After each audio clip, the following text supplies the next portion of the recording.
पंतप्रधान नरेंद्र मोदी आणि राज ठाकरे यांची प्रचार सभा उद्या शिवाजी पार्क मैदानावरती होणार आहे आणि त्यासाठी जय्यत तयारी केली जाते।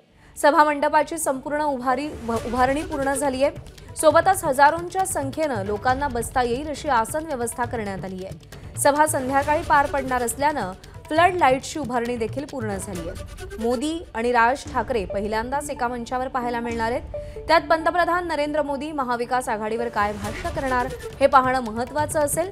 त्याच सोबत राज ठाकरे नेमकं काय बोलणार याकडेही लक्ष आहे।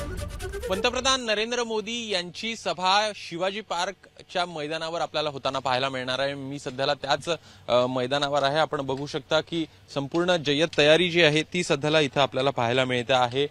जो स्टेज असेल त्याची संपूर्ण बांधणी जी आहे ती पूर्ण झालेली आहे। सोबतच ज्या खुर्च्या आहेत त्या देखील इथं आपल्याला मोठ्या प्रमाणात पाहायला मिळत आहेत। त्यांची देखील मांडणी जी आहे ती आज आपल्याला होताना पाहायला मिळेल। उद्याला नरेंद्र मोदी नेमकं काय भाषण करतात याकडे सर्वांचं लक्ष लागलेलं असेल। मात्र त्याआधी नरेंद्र मोदी आणि राज ठाकरे हे पहिल्यांदाच एका व्यासपीठावर येताना आपल्याला पाहायला मिळणार आहे।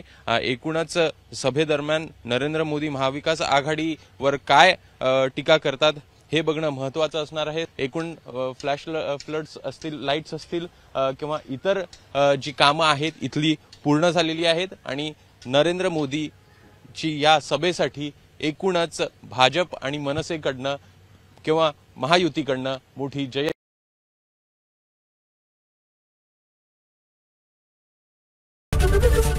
एबीपी माझा, उघडा डोळे बघा नीट।